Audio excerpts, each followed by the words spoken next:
À Casablanca, au Maroc, cette femme est une curiosité. D'abord, parce qu'elle est l'une des rares ici à vivre couverte de la tête aux pieds.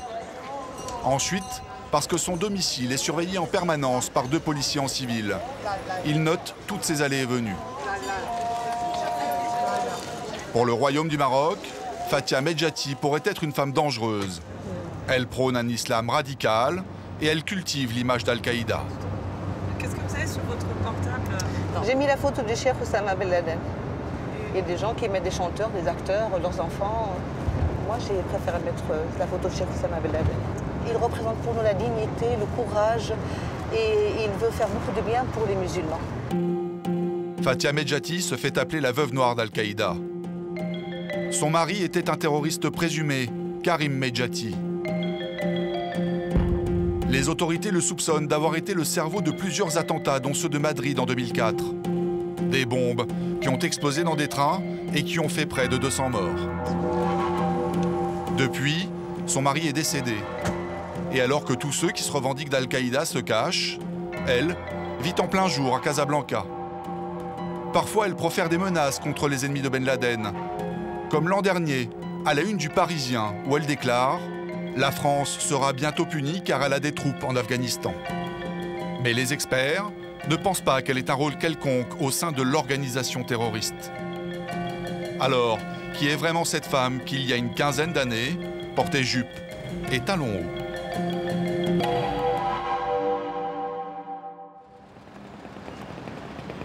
Fatia Medjati habite dans ce quartier chic de Casablanca. Quand nous arrivons avec notre caméra, nous sommes immédiatement interpellés par les services secrets marocains. Ici, vous connaissez il habite dans cette rue, elle est en face. Et c'est pour ça que c'est surveillé? Bien sûr. Après avoir vérifié que nous étions bien journalistes et non des sympathisants islamistes, les policiers nous laissent passer. Bonjour Madame Medjati. Bonjour Madame Gagné. Marhaban, ahlan wa sahlan. Je vous souhaite la bienvenue. Merci. Entrez, monsieur. Fatia Medjati vit dans cet appartement avec son fils de 15 ans. Même chez elle, elle ne retire pas son voile. Pas question de montrer son visage à Guillaume, notre caméraman, ni même de lui serrer la main. Par hospitalité, elle nous offre le repas. Mais là encore, elle refuse de s'asseoir avec nous. Elle s'interdit de déjeuner en présence d'un homme. Comme il y a Guillaume, je ne peux pas enlever mon niqab. Mais j'ai l'habitude. Je mange à la cuisine ou dans une autre pièce. Son modèle de vie, c'est le régime taliban. Elle a vécu avec eux pendant 4 mois en Afghanistan, alors que son mari s'entraînait dans les camps d'Al-Qaïda.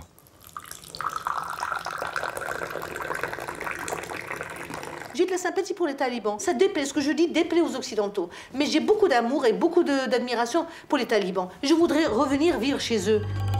Fatia défend la charia, la loi coranique. Et elle va même très loin. Pour éviter de tomber dans le péché, il faut que les gens aient peur. C'est pourquoi elle prône la lapidation des femmes adultères. Et donc un homme ou une femme risque d'être lapidé s'ils avaient commis la fornication, s'ils étaient mariés. Écoutez, une femme, quand elle est tentée de pratiquer la fornication, elle doit avoir peur. Des propos extrémistes que Fatia n'a pas toujours tenus, loin de là. Elle a grandi dans ce quartier populaire de Casablanca.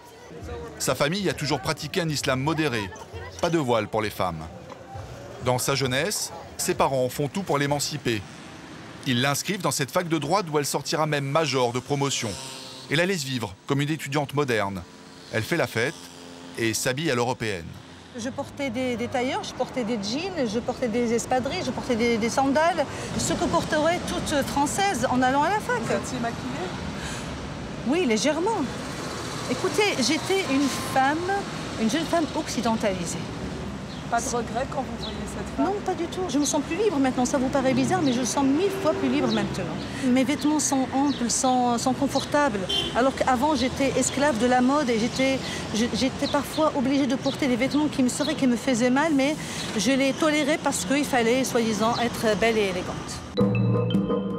À l'époque, pourtant, elle avait l'air tout à fait convaincue de la nécessité de l'émancipation des femmes. Ainsi, son mémoire de fin d'études est un réquisitoire contre la polygamie. Elle y dit qu'il faut l'abolir, car elle est dangereuse.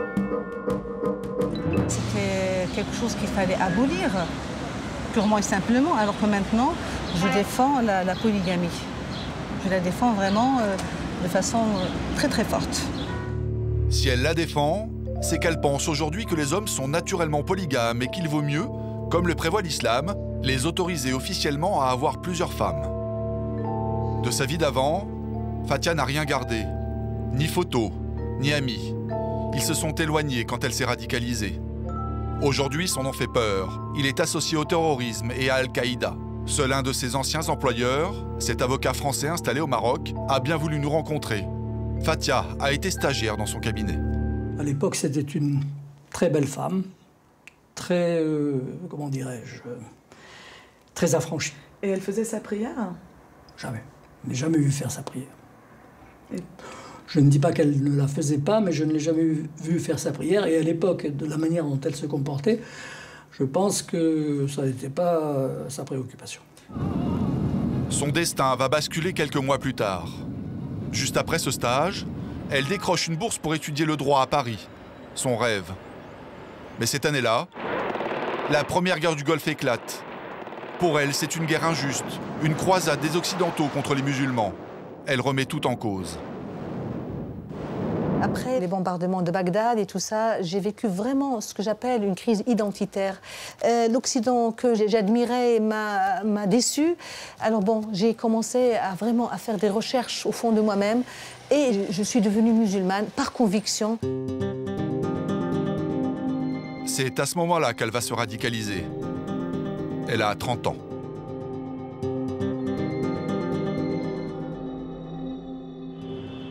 De retour au Maroc, elle trouve un poste d'assistante de direction dans cette école de management. Au bout de quelques mois, elle demande à venir travailler en djellaba et avec un foulard.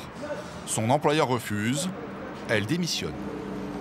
Quelques étudiants se mobilisent et font circuler une pétition de soutien. Parmi eux, il y a un franco-marocain de 24 ans, Karim Medjati, son futur mari. Il la défend, même si au début il ne comprend pas pourquoi elle est prête à perdre sa place pour Allah. Au départ, il a juste voulu savoir pourquoi je me suis créé des problèmes. Je lui ai dit que c'était les directives d'Allah.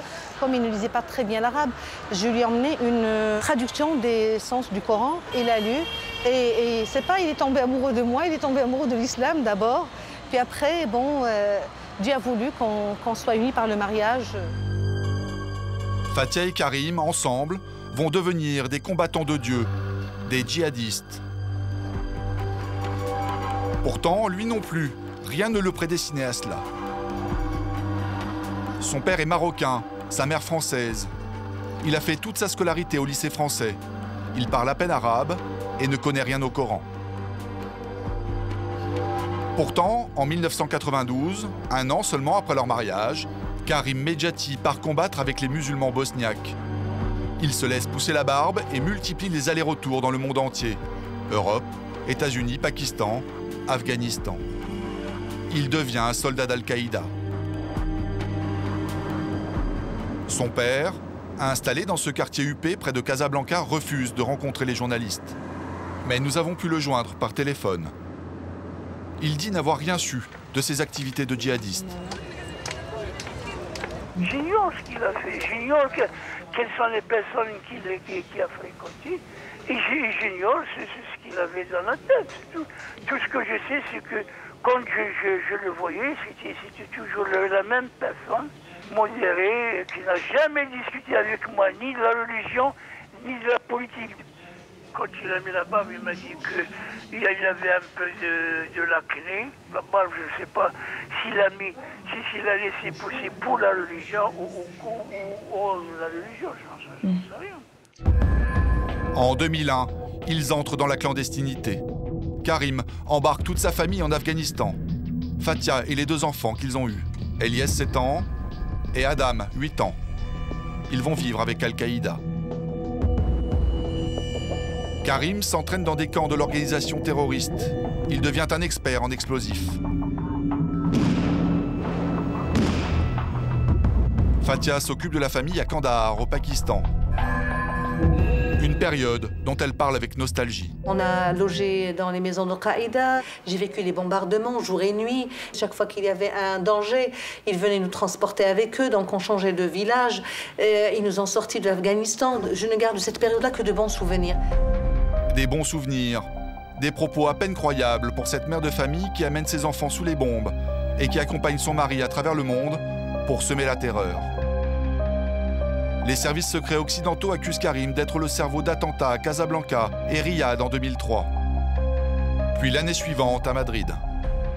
Au total, il serait responsable de 275 morts. Sa cavale prend fin le 5 avril 2005 en Arabie Saoudite, quand la police donne l'assaut dans la maison dans laquelle il se cache. Il est avec d'autres membres d'Al-Qaïda. Les combats vont durer 3 jours. Ils sont filmés par la télévision saoudienne. Son fils Adam, 11 ans et demi, est avec lui. Ils meurent tous les deux sous les balles. Immédiatement, leur mort est utilisée par Al-Qaïda pour sa propagande. Sur un site internet de l'organisation, Fatia a trouvé la photo du cadavre de son fils. Elle en éprouve même une certaine fierté.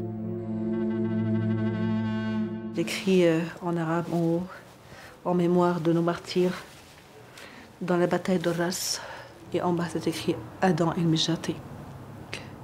Adam représente pour Al-Qaïda un martyr jeune de 11 ans. Le combat extrémiste et fou de Fatia et son mari a tué un de leurs enfants et rendu l'autre très malade. 2 mois avant la prise d'assaut, Fatia et son fils aîné, Eliès, ont été arrêtés. Ils ont passé plus d'1 an en prison en Arabie Saoudite puis au Maroc pour être interrogés. Depuis, le jeune homme souffre de graves troubles hormonaux et psychiques. À 15 ans, il mesure presque 2 mètres et pèse 132 kilos. Mais surtout, il est obsédé par ce qu'il a vu tout au long de la cavale meurtrière de ses parents. Tous ses dessins célèbrent le djihad, les martyrs et la mort. Où est-ce que tu as trouvé cette inspiration, par exemple? Ça vient du Hamas, sur Internet. La vérité, c'est que j'aime le djihad. Ça exprime vraiment le fond de ma pensée. Je les aime, tous ces dessins. Il n'y en a pas un que je préfère, je les aime tous.